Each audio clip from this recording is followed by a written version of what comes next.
بندہ کہتا ہے رب تو میری سنتا ہی نہیں ہے، ہیں اتنی دعائیں کی، مسجد میں جا کے کی، مکے مدینے میں جا کے کی، فلاں بزرگ سے بھی دعا کرے، نہیں ہو رہا میرا کام۔ جب بندے کا کام نہیں ہوتا نا تو اس کو لگتا ہے کہ یار میں اللہ پر کیسے بھروسہ کروں، یہاں جا کر شیطان حملہ کرتا ہے۔ اب آئیے اس وسوسے کو کیسے ختم کریں۔ آپ میں سے کئی ایسے مجھے نظر آ رہے ہیں جو والد ہوں گے یا بڑے بھائی ہوں گے، آپ کا کوئی چھوٹا بیٹا یا چھوٹا بھائی ہو اور بیمار ہو جائے، اس کو بخار ہو جائے، گلا خراب ہو جائے اور وہ رونے لگے کہ ابو میں نے آئس کریم کھانی ہے، میں نے ٹھنڈا شربت پینا ہے۔ اچھا بتائیے آپ اسے ٹھنڈا شربت پلائیں گے؟ ہیں وہ رو رہا ہے آپ کے سامنے، آئس کریم کھلائیں گے اسے؟ جواب دیجئے نہیں، وہ رونے دیں گے آپ اس کو۔ آپ کا ایک دوست برابر میں بیٹھا ہو اور کوئی کہے یار کیسے ظالم ابو ہیں، بچہ رو رہا ہے دے دینا اسے آئس کریم، تو آپ ایک جواب دیتے ہیں میں والد ہوں، مجھے پتا ہے اس کو کب کیا دینا ہے۔ ایسا ہی ہے نا؟ اب ذرا دل پر ہاتھ رکھ کے میرا جملہ سننا، تم والد ہو، تمہیں پتا ہے بیٹے کو کب کیا دینا ہے، میرے مالک کو نہیں پتا مجھے کب کیا دینا ہے۔ میں رو رہا ہوں، میں گر گڑا رہا ہوں، میں تڑپ رہا ہوں، وہ نہیں دے رہا، ارے یہی بہتر تھا۔ ہو سکتا ہے کہ میں جو مانگ رہا ہوں مجھے مل جاتا تو وہ میرے لیے اور برا ہوتا۔ علماء کہتے ہیں کسی کا امیر ہونا اس کے لیے اچھا ہے، کیونکہ وہ غریب ہوگا تو وہ ایمان سے متزلزل ہو جائے گا۔ کسی کا غریب ہونا اس کے لیے اچھا ہے، کیونکہ اگر اسے مال دے دیا جائے گا تو اس کا ایمان چلا جائے گا، وہ غلط کاموں میں پڑ جائے گا۔ کسی کو اولاد دینا اس کے لیے اچھا ہے اور کسی کو بے اولاد رکھنا اس کے لیے اچھا ہے۔ ہو سکتا ہے بیٹا ایسا ہونے والا ہو جو بڑا ہو کے باپ کو ہی مار کے گھر سے نکال دے۔ کیا ہم نے نہیں دیکھے ایسے واقعات؟ ایسی اولاد نہیں دیکھی جو ماں باپ کو قتل کر دیتی ہے؟ لوگ کہتے ہیں اس سے بہتر تو بچہ ہی نہ ہوتا۔ ارے رب بہتر جانتا ہے مجھے کیوں بیٹا نہیں مل رہا، مجھے کیوں بیٹی نہیں مل رہی، مجھے کیوں اولاد نہیں ہو رہی، مجھے کیوں مال نہیں مل رہا، میں اب تک گھر کیوں نہیں لے سکا۔ ہو سکتا ہے میرے رب نے اس کے بدلے میرے لیے بہت ساری نعمتیں رکھی ہوں۔ کاش یہ بات سمجھ آ جائے۔ مجھے ایک بات بتاؤ نا، میری ماں، آپ کی ماں، دنیا میں سب سے زیادہ ہم سے پیار کون کرتا ہے؟ ہماری ماں کرتی ہے۔ کبھی ماں ہمارے لیے غلط فیصلہ کر سکتی ہے؟ نہیں کر سکتی۔ ارے جو ماں میرا اچھا سوچتی ہے، اس ماں کے دل میں جس نے ممتا ڈالی ہے، جو کروڑوں ماؤں سے زیادہ مجھے چاہنے والا ہے، وہ میرے بارے میں کیوں نہ اچھا فیصلہ فرمائے گا۔ کاش یہ یقین آ جائے کہ جو رب نے کیا ہے وہی بہتر کیا ہے۔ سبحان اللہ۔ زندگی کا ایک اصول بنا لو، میرا کام، جب آپ کا کام ہو جائے نا تب بھی کہو اللہ کا شکر ہے، اور جب کام نہ ہو کہو جب بھی اللہ کا شکر ہے۔ میرے لیے یہی بہتر ہوگا۔ آپ مزے میں آ جاؤ گے، اللہ سے دوستی کر لو، اے میرے رب جو تو نے فیصلہ کیا میں اس پر راضی ہوں۔ آپ کسی ٹینشن میں نہیں رہو گے۔ ہمارا پرابلم پتہ ہے کیا ہے؟ ڈیفنس کے لوگوں جانتے ہیں، کبھی گزرتے ہوں گے نا ڈیفنس کی گلیوں سے، یار یہ پلاٹ بہت اچھا مل رہا تھا، 4 سال پہلے یہ ریٹ تھا، میں لے لیتا، آج تو کتنی پرائس ہو گئی، یار وہ گاڑی 1 مہینہ پہلے لینے والا تھا، نہیں لی، گورنمنٹ نے پرائس بڑھا دی، یار یہ فیکٹری میں پہلے خرید لیتا۔ اسی ٹینشن میں رہتے ہیں، یہ کر لیتا، وہ کر لیتا۔ ارے نہیں کیا، نہیں ہوا، وہی میرے لیے بہتر تھا۔ جو رب نے دیا وہی میرے لیے بہتر ہے۔ خدا کی قسم جس دن اللہ پر بھروسہ سیکھ لیا، رب سے دوستی کر لی، رب کے فیصلوں پر اطمینان تمہیں حاصل ہو گیا، زندگی کے بہت سارے غم ختم ہو جائیں گے۔ جو بھی ہوگا وہ رب کی طرف سے ہے۔ ارے جب حضرت ابراہیم آگ میں ڈالے جا رہے ہیں، جبریل امین آ کے پوچھتے بتاؤ اے ابراہیم تمہاری کوئی مدد کر سکتا ہوں، کوئی حاجت ہے؟ فرماتے مجھے کوئی حاجت نہیں۔ کہا اللہ سے تو کہہ دو کہ رب دیکھ رہا ہے، اس کا دیکھنا میرے مانگنے سے بہتر ہے۔ آئے ہائے اللہ حضرت ابراہیم کے اس یقین کا کوئی ذرہ عطا فرما دے، اس توکل کا کوئی حصہ عطا فرما دے۔ باتیں تو ہم بڑی بڑی کرتے ہیں، مگر جب سر پہ پڑتی ہے، جب کوئی مشکل آتی ہے، پھر ہمارا یقین ہل جاتا ہے۔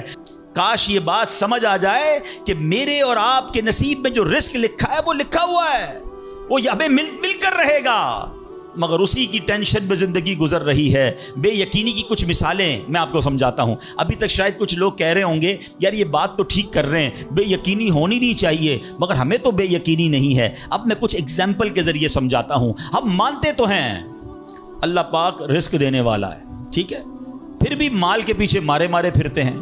کوئی لندن پیرس کے ساتھ خواب دیکھ رہا ہے، کشتیوں کے اندر بیٹھ کر، پچھلے دنوں واقعات ہوئے نا، پیسے دے کر وہ ڈنکی لگا کر جاتے ہیں، کوئی راستے میں مر جاتا ہے، کوئی کشتی میں بیچارے ڈوب گئے۔ کیوں؟